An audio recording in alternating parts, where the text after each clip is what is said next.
Malam hari ini saya ingin membagikan sebuah tema When Everything Looks Hopeless, atau ketika segala sesuatu kelihatan seperti sudah tidak ada harapan. Ya, hari-hari ini saya mendengar dan melihat beberapa teman dan sahabat dekat saya mengalami masalah yang datang bertubi-tubi. Beberapa waktu lalu saya juga datangin, kunjungin mereka, dan ada di antara mereka yang mengalami masalah keuangan, ada juga yang masih sampai hari ini belum mendapatkan pekerjaan, ya. Dan dia adalah salah satu tulang punggung di keluarga.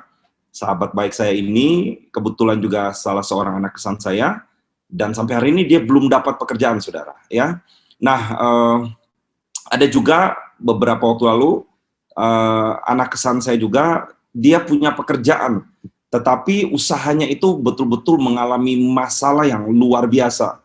Belum berapa lama mobilnya ketabrak, belum berapa lama usahanya tuh sulit sekali. 2 minggu apa 3 minggu lalu dia terkonfirmasi COVID-19, ya. Dan begitu dicek lagi ke istrinya juga terkonfirmasi COVID-19. Ada juga beberapa yang saya kunjungin ke rumah mereka, beberapa juga datang ke rumah saya, dan mereka menceritakan bagaimana di dalam rumah tangga mereka mengalami struggling atau pergumulan, ya, di dalam hubungan suami istri dan lain sebagainya, saudara, ya. Nah, malam hari ini saya nggak tahu apakah ada di antara Bapak Ibu yang juga mengalami situasi yang sulit, atau mungkin kita merasa sepertinya hari-hari ini masalah ini kok datang bertubi-tubi, masalah yang satu belum selesai, masalah lain bisa datang lagi, gitu ya, dan lain sebagainya. Kalau memang ada, dan saat firman Tuhan disampaikan, kalau boleh Ibu Bapak Ibu ingin didoakan, boleh tulis di kolom chat.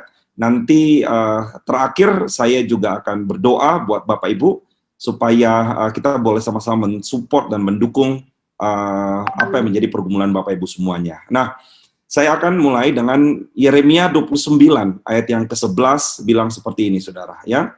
Sebab aku ini mengetahui rancangan-rancangan apa yang ada padaku mengenai kamu. Demikianlah firman Tuhan, yaitu rancangan damai sejahtera dan bukan rancangan kecelakaan, untuk memberikan kepadamu hari depan yang penuh harapan. Nah, malam hari ini, kalau kita merasa segala sesuatunya itu terlalu sulit, atau tidak ada lagi hal yang baik yang tersisa untuk masa depan kita, atau mungkin kita merasa sepertinya sudah tidak ada jalan keluar lagi, pagi hari malam ini saya ingin sampaikan buat kita semuanya bahwa itulah yang musuh kita atau iblis ingin supaya kita percaya, ya. Tetapi Tuhan berkata lain di dalam kitab Yeremia 29 ayat 11 ini. Ya, iblis ingin kita mempercayai bahwa sudah tidak ada lagi pengharapan. Iblis ingin kita mempercayai bahwa sudah tidak ada lagi jalan. Iblis mempercayai bahwa kepercayaan kita itu mungkin sepertinya sia-sia. Tapi malam hari ini saya ingin kita mengingat kembali Yeremia 29 ayat ke-11 berkata bahwa Tuhan tidak pernah merancangkan sesuatu yang buruk di dalam kehidupan kita.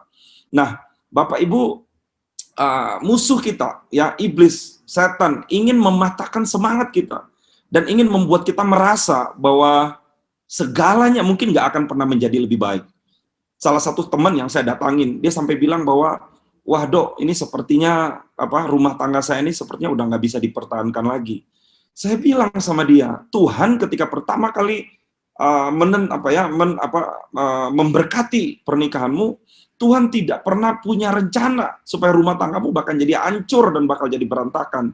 Tapi ketika masalah itu datang bertubi-tubi, ya di area situlah biasanya pikiran kita mulai ngomong, sepertinya udah tidak ada jalan keluar. Mungkin kita juga pernah sepertinya kita itu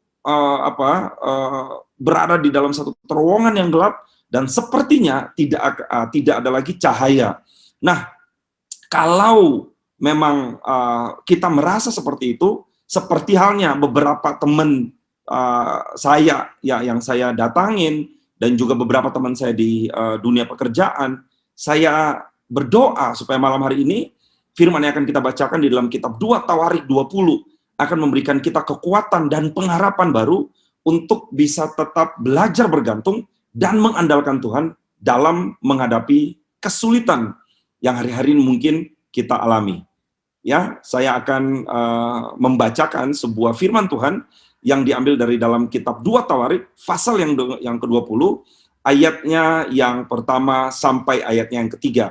Ini menceritakan mengenai bagaimana Raja Yosafat tiba-tiba, ya, masalah itu kalau datang selalu tiba-tiba, betul ya Bapak Ibu ya. Nah, tiba-tiba itu ditimpa suatu kesulitan yang sangat besar, dan kita mau belajar dari Raja Yosafat apa yang harus kita lakukan. Saya bacakan firman Tuhan ini, ya, dikatakan setelah itu Bani Yoab dan Bani Amon datang berperang melawan Yosafat bersama-sama sepasukan orang Meunim. Bapak Ibu, pasukan Meunim itu merupakan perampok, ya, gerombolan perampok yang pada masa itu disebut dengan gerombolan orang Meunim. Jadi kita bisa bayangkan bahwa ada satu tentara yang jumlahnya gabungan, ya, ada Bani Moab dan ada juga Bani Amon, dan juga bersama-sama orang-orang perampok, orang-orang yang betul-betul terkenal kejahatannya, datang menyerang Raja Yosafat. Ya, ayat yang kedua bilang begini, datanglah orang memberitahukan Yosafat, suatu laskar yang sangat besar datang dari seberang laut Asin, dari Edom menyerang tuanku. Sekarang mereka di Hazeson Tamar, yakni En-Gedi. Ayat yang ketiga dikatakan Yosafat menjadi takut, lalu mengambil keputusan untuk mencari Tuhan.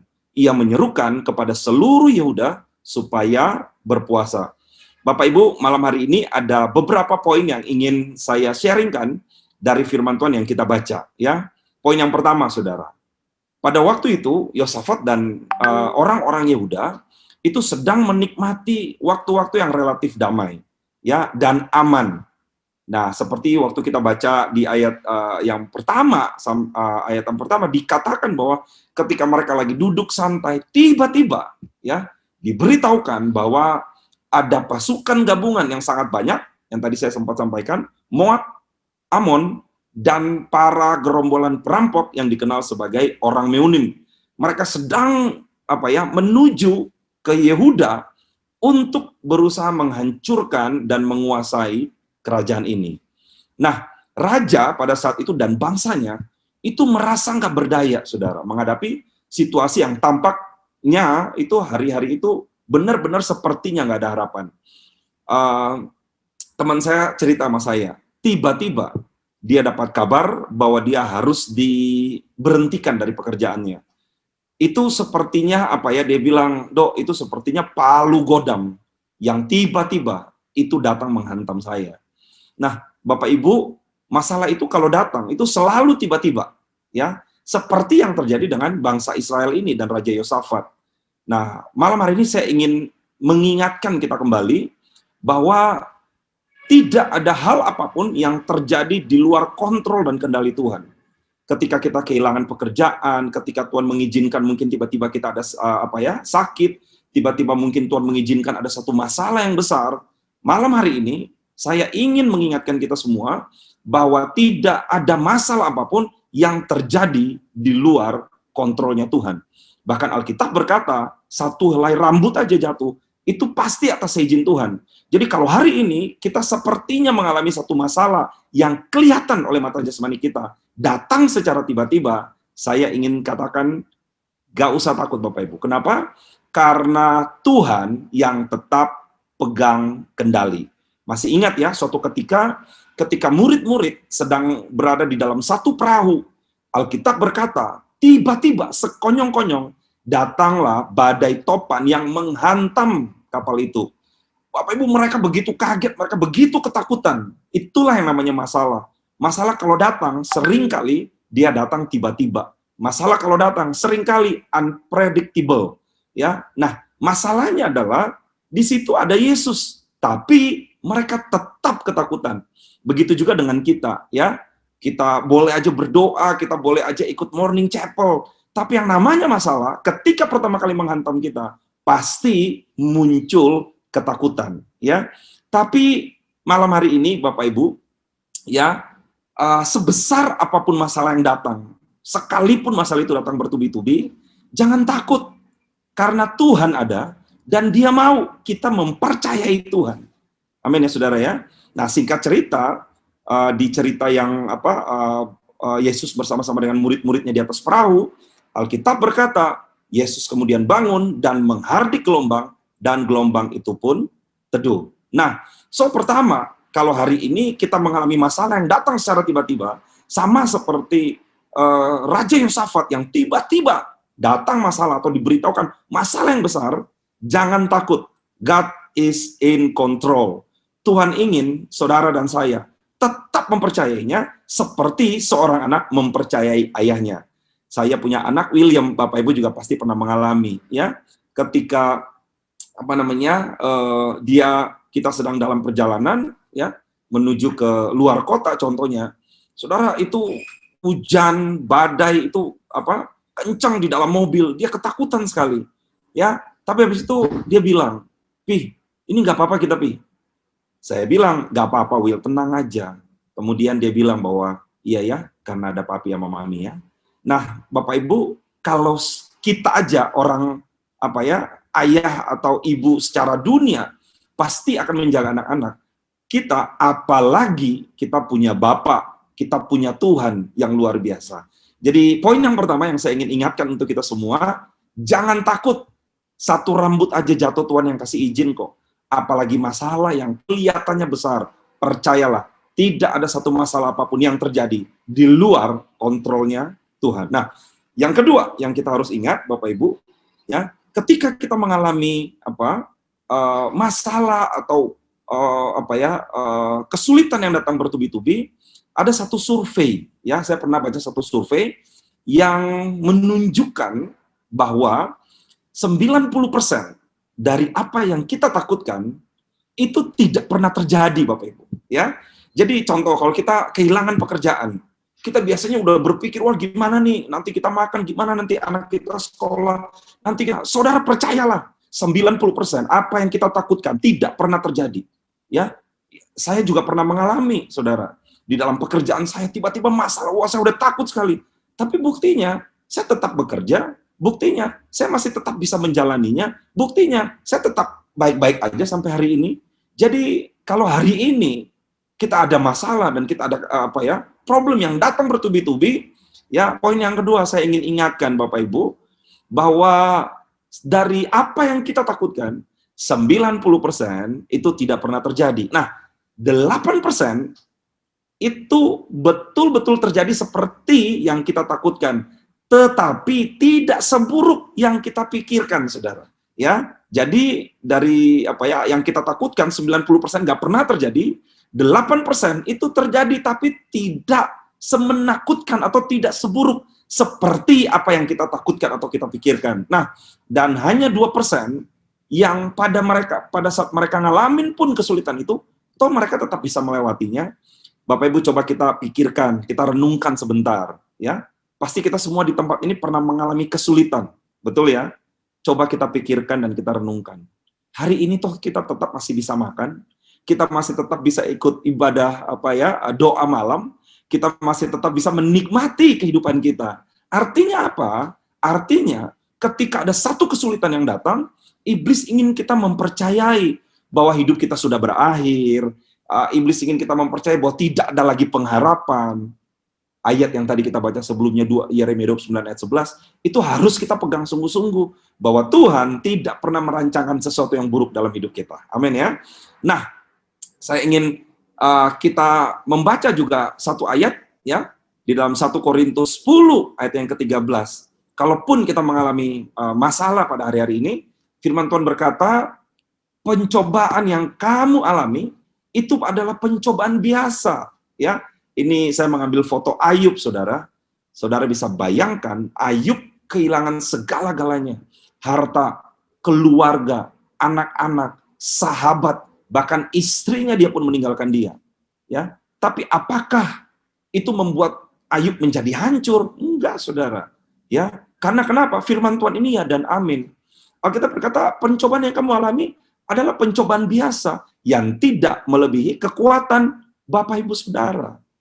Ya, tenang aja, gak usah khawatir, gak usah takut, saudara. Ya, sebab, nah ini yang luar biasa, Allah setia, dan karena itu Ia tidak akan membiarkan Bapak Ibu Saudara dicobai melampaui kekuatan kita. Wow, saya selalu bersyukur setiap kali saya baca ayat-ayat firman Tuhan ini, saudara. Ya, so ini merupakan kebenaran firman Tuhan yang malam hari ini yuk kita percayai, Bapak Ibu. Ya, jadi yang terpenting daripada itu semua, kita harus percaya bahwa mau apapun yang terjadi, tidak pernah akan seburuk seperti yang kita takutkan. Ya, kenapa? Karena Tuhan itu setia dan Tuhan itu adil. Nah, poin ketiga yang malam hari ini ingin saya sampaikan, ya Bapak Ibu, bahwa ketakutan itu merupakan hal yang wajar. Ketika Yosafat diserang oleh segelompok gerombolan penjahat dan Bani Moab dan Bani Amon, saudara, dia mengalami ketakutan. Saya ingin mengingatkan kita malam hari ini. Ketakutan itu hal yang biasa. Bahkan itu baik buat kita. Coba kita bayangkan, kalau kita tidak mengalami rasa takut, wah itu justru berbahaya, saudara. Kalau orang nggak punya rasa takut, dia akan sembrono. Dia asal tabrak lari. Orang kalau nggak punya rasa takut, dia nggak akan pernah belajar bergantung sama Tuhan. Orang kalau nggak punya rasa takut, dia nggak akan pernah betul-betul belajar apa itu mengandalkan Tuhan. Jadi kalau hari ini kita masih memiliki rasa khawatir, puji Tuhan. Amin ya. Bersyukur, saudara. Karena itu artinya Tuhan ingin supaya kita kembali mengandalkan Tuhan. Tuhan ingin supaya kita kembali menggantungkan hidup kita kepada Tuhan. Sama seperti yang dilakukan oleh Yosafat. Ketika dia menjadi takut, ketika dia menjadi khawatir, dia ingat bahwa ada pribadi yang melebihi kemampuan dia. Ada satu pribadi yang sanggup menolong dia. Itulah kenapa Alkitab berkata, ketika Yosafat takut, dia mengambil keputusan untuk ngapain, saudara? Untuk berpuasa mencari Tuhan. Nah, poin yang ketiga yang saya ingin ingatkan buat kita semuanya, ketakutan adalah hal yang wajar. Tapi malam ini kita mau melihat ya apa yang Tuhan lakukan kepada Yosafat ketika dia takut dan dia berseru kepada Tuhan. Kalau saudara baca daripada kelanjutan ayat yang tadi kita baca, ya di dalam kitab 2 Tawarik tadi, maka kita akan melihat ketika Yosua angkat tangan, saat itulah Tuhan turun tangan. So malam hari ini, kalau ada di antara kita yang punya masalah, inilah waktu yang paling terbaik untuk kita angkat tangan. Saya bersyukur ada doa malam seperti ini, supaya kenapa Bapak Ibu? Supaya kita belajar mengandalkan Tuhan, supaya kita belajar tahu bahwa kita tuh sebenarnya nggak ada apa-apanya, ya belajar untuk mengerti bahwa kita tuh sebenarnya ya nggak sebanding lah dengan apa yang ada di sekitar kita. Kalau Tuhan nggak menolong kita, kita nggak akan pernah bisa bertahan sampai pada hari ini. Ya, nah oleh karena itu malam hari ini yang terpenting daripada itu semua, ya apa yang harus kita lakukan? Alkitab berkata, Yosafat mengambil keputusan untuk berpuasa, mencari Tuhan Allahnya. Saya rasa itu adalah keputusan terbaik. Bapak Ibu, saya pernah mengalami masa yang sulit di dalam pekerjaan saya. Mungkin saya pernah sharing di doa pagi Morning Chapel. Mungkin saya juga lupa saya pernah sharing kepada Bapak Ibu atau enggak. Tapi saya pernah mengalami satu situasi di mana semua karyawan saya hampir tidak bisa gajian. Ya, hari ini Tuhan memberkati usaha saya. Itu hari ini kita ada di 32 kota, Bapak Ibu, puji Tuhan. Dan ada sudah ribuan orang yang hari ini bekerja. Nah, di masa pandemi ini, kami itu kesulitan yang namanya cash flow. Kenapa? Klien itu nggak bayar, saudara. Ada yang nggak bayar dari bulan Januari, ya saudara, bukan bulan Januari 2021, bulan Januari 2020. Nah, bayangin. Saudara bisa bayangkan ya, orang nggak bayar itu bukan cuma sebulan, 2 bulan. Berbulan-bulan, bahkan tahunan, saudara. Wow. Saudara, sampai satu ketika GM Finance saya datang, ya ini adalah kesaksian saya sebelum saya tutup. GM Finance saya datang dan bilang, Pak, kelihatannya bulan depan, akhir bulan ini kita nggak bisa gajian. Saya tanya ke dia, kenapa? Dia bilang, iya, soalnya semua klien, semua customer yang kita telepon, yang kita follow up, mereka menyatakan mereka nggak bisa bayar. Kalau mereka nggak bayar kita, Pak, kita nggak akan bisa bayar gaji. Dan Bapak Ibu tahu dong, bisnis yang Tuhan percayakan ke saya hari ini itu adalah bisnis security. Bapak Ibu bayangin, security kalau nggak digaji, itu saudara bisa ngamuk orang ya. Kita nggak dapat, kita gaji ke pending aja sebulan, kadang-kadang istri di rumah udah bisa langsung, begitu gitu ya. Apalagi kalau nggak gajian, jadi saudara bisa bayangkan, sebagai pimpinan, saya ketakutan, saudara. Saya berpikir, kalau mereka demo nanti gimana?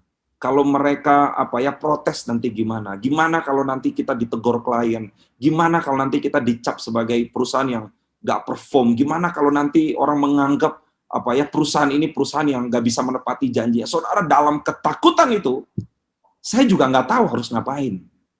GM Finance saya bilang, Pak, Bapak telepon dong Pak, ownernya, Bapak telepon dong Pak, direkturnya. Saudara, saya bukannya nggak pernah telepon. Saya sudah telepon berkali-kali, saudara. Tapi yang namanya masa sulit, semua orang juga mengalami kesulitan, betul ya? Tapi pada saat itu, saya bilang, oke, sebentar ya. Saudara, apa yang saya lakukan? Saya masuk ke ruang kerja saya. Saya memuji Tuhan, saya nyembah Tuhan, saya berdoa. Saya bilang, Tuhan, saya nggak bisa apa-apa lagi. Sama seperti Yosafat. Ada satu titik di mana kita tuh nggak bisa ngapa-ngapain lagi, saudara. Saudara, hari itu saya cuma berdoa, saya nyembah Tuhan, saya bilang, Tuhan, saya nggak tahu apa yang harus saya lakukan. Saudara, tiba-tiba Tuhan ingatkan saya dua hal. Hal yang pertama, Tuhan bilang, puasa. Waduh, saudara, masalahnya anak buah saya itu nggak semuanya orang Kristen, saudara. Ya, kalau saya bilang mereka puasa, mungkin mereka akan pikir nih, bos saya orang gila kali ya. Kesulitan duit malah disuruh puasa, bukannya nelpon klien malah disuruh puasa. Singkat cerita, saya belajar taat. Saya kumpulin GM-GM-nya, saya ada punya beberapa GM, saya kumpulin mereka, dan saya pertama kali bilang sama mereka, 3 hari ini kita puasa, ya, hari Selasa, hari Rebo, hari Kamis, karena itu kita ngobrol hari Senin, ya, 3 hari ini kita puasa. Mereka kaget, saudara, ya. Kalau saudara tahu Daniel ya, Daniel salah satu orang yang ikut berpuasa bersama-sama dengan saya. Saudara kalau ketemu Daniel, saudara boleh tanya kesaksian saya ini, ya. Saya bilang puasa. Yang lain bilang, Pak, buat apa? Saya bilang, mau digaji atau enggak? Kalau mau digaji, ayo kita puasa. Padahal sebenarnya karena saya udah nggak tahu lagi mau ngapain, saudara. Singkat cerita, kami pun mengambil keputusan untuk berpuasa, merendahkan diri, mohon pertolongan Tuhan. Ajaibnya, itu kejadian hari Senin. Hari Selasa kita baru puasa. Hari Selasa sekitar jam 11, GM saya, WA saya. Setelah dia WA, dia bilang, Pak, saya mau telepon Bapak, boleh nggak? Saya bilang, boleh. Dia telepon saya. Saudara tahu, dia bilang apa? Pak, puji Tuhan. Kebetulan dia orang Kristen ya. Puji Tuhan. Ada satu klien, Pak, yang sudah nggak bayar dari bulan Januari. Wah, itu biasanya susah sekali. Begitu saya telepon, belum saya nagih, Pak. Dia langsung bilang, Bu, saya minta maaf, Bu ya. Bu, hari ini saya akan transfer, Bu. Pokoknya hari ini saya transfer, mohon maaf. Saudara, sampai GM saya bilang begini, Pak, ini orang biasanya galak. Saudara tahu, hari-hari gini, kalau antara orang yang berhutang dan yang memberi hutang, biasa yang paling galak siapa, saudara? Nah, saudara udah tahu jawabannya. Yang paling galak orang yang kita kasih hutang, saudara, ya. Dan biasanya orang kalau kita nelpon, bukan cuman kita kasih pinjaman pribadi, di perusahaan-perusahaan juga begitu. Baru kita telepon, Pak, selamat siang, mau tanya mengenai bayaran, untuk invoice-nya udah dibayar belum? Wah, biasanya mereka ngomel-ngomel, saudara. Saudara, ada klien yang lain, waktu ditelepon, saudara, GM saya sendiri yang memberikan kesaksian, langsung dia bilang, Ibu, hari ini aja, langsung saya bayar, Bu. Bapak Ibu yang dikasihi Tuhan, Tuhan Yesus kita itu ajaib, ya. Percayalah, belajar seperti Yosafat, yang mengambil keputusan untuk merendahkan dirinya dan mencari Tuhan. Saya berdoa malam hari ini, ketika kita bisa memiliki keputusan yang benar, saudara akan lihat pertolongan Tuhan akan turun tepat pada waktunya. Dan yang terakhir saya akan tutup dengan firman Tuhan. Saya suka sekali ayat ini di 1 Samuel pasal yang ke-30 ayat yang ke-6. Kita mau belajar dari Daud sebagai penutup daripada sharing saya. Ketika Daud sangat terjepit, apa yang dia lakukan? Ketika Daud ketakutan, apa yang dia lakukan, saudara? Alkitab berkata, dan Daud sangat terjepit, karena rakyat mengatakan, hendak melempari dia dengan batu. Seluruh rakyat itu telah pedih hati, masing-masing, karena anaknya laki-laki dan perempuan. Saudara perhatikan, tetapi Daud menguatkan kepercayaannya kepada Tuhan Allahnya. Bapak Ibu, saya berdoa malam hari ini, biar kita mau belajar dari dua contoh yang kita lihat pada malam hari ini. Yang pertama, dari Yosafat. Ketika dia takut, dia mengambil keputusan untuk berpuasa. Itu yang saya lakukan. Dan saya melihat pertolongan Tuhan ajaib. Yang saya takutkan nggak pernah terjadi. Karena ternyata, saudara, di bulan itu, ini saya mau saksikan lagi. Di bulan itu, yang katanya GM saya kemungkinan besar kita nggak bisa gajian, untuk pertama kalinya kita bisa gajian. Saudara tahu, tanggal 25, saudara. Biasanya kita gajian itu biasanya tanggal 29 atau 30. Biasanya akhir-akhir bulan.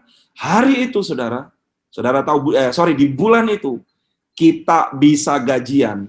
Itu lebih cepat, saudara. Sampai GM saya bilang begini, Pak, gak percaya saya, di masa sulit, justru orang-orang itu pada bayar. Bapak Ibu, kalau hari ini Bapak Ibu ada punya utang di orang lain, ada punya utang buat Bapak Ibu, udah berdoa aja lah daripada kita pusing kepala nagi-nagi ya.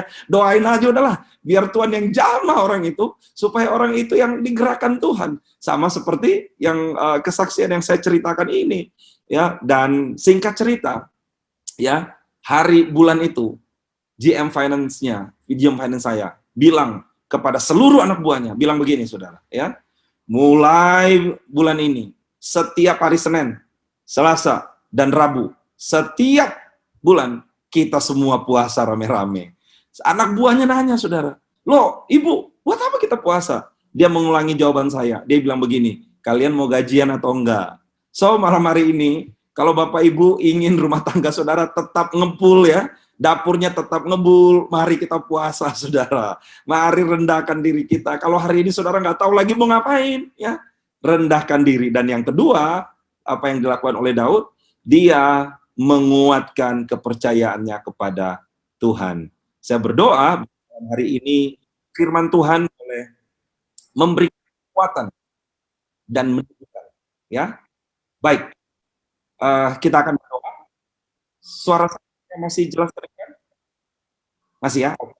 Saya akan berdoa malam hari ini, ya. Sekali lagi saya mau berterima kasih kepada Pak Yeye, Pak Moris, dan juga kepada Bapak Ibu semuanya yang boleh kesempatan kepada saya untuk berbagi doa malam pada malam hari. Saya akan berdoa buat kita semuanya untuk menutup firman Tuhan sekaligus berdoa berkat pertemuan kita malam hari ini. Mari Bapak Ibu, kita tundukkan kepala. Tuhan kami yang baik, Tuhan kami yang ajaib. When everything looks hopeless, segala sesuatu kelihatan seperti tidak ada harapan. Kami tahu, kami tetap punya harapan. Karena Allah adalah pegangan. Karena Allah adalah sumber dalam hidup kami. Kami mau belajar sama seperti Yosafat. Dia ketika dia dalam ketakutan, dia mengambil keputusan untuk merendahkan dirinya, berpuasa, dan mengandalkan Tuhan. Aku berdoa malam hari ini, ketika situasi sepertinya sulit, dan seperti tidak ada jalan keluar, ajarkan kami untuk merendahkan diri kami, menyerahkan masalah kami kepada Tuhan, dan membawa apa yang menjadi pergumulan kami kepada Tuhan. Dan juga kami berdoa buat pokok doa, seperti apa yang dilakukan oleh Daud, bahwa ketika masa sulit, dia menguatkan kepercayaannya kepada Tuhan. Aku berdoa kepada Bapak, Ibu, saudara-saudara yang ada di satelit Bekasi Timur, kalau ada di antara Bapak Ibu hari-hari sedang mengalami kesulitan ekonomi, percayalah Tuhan yang tetap pegang kendali. Kalau malam hari ini mengalami kesulitan di dalam pekerjaanmu atau apapun, saya berdoa kiranya Tuhan akan memberikan jawaban dan solusi atas setiap persoalan hidupmu. Mari Bapak Ibu, sebelum kita mengakhiri dan sebelum menutup firman saya malam hari ini, mau terima berkat yang dari Tuhan. Mari kita angkat kedua tangan kita, kiranya kasih dan berkat daripada Tuhan turun memenuhi Bapak Ibu Saudara semuanya. Aku berdoa biar lewat firman Tuhan malam hari ini kita semakin mengandalkan Tuhan, kita semakin merendahkan diri kita semakin menguatkan kepercayaan kita kepada Tuhan, dan jangan pernah takut karena tidak ada masalah yang terlalu sulit bagi Tuhan. Diberkatilah hidup, diberkatilah pekerjaanmu, usaha, apapun yang menjadi pergumulanmu malam hari ini, akan lihat mujizat akan terjadi. Yang sakit disembuhkan, yang mengalami masalah keuangan, malam hari kau akan lihat besok pagi mujizat, pintu-pintu berkat akan terbuka dalam hidupmu.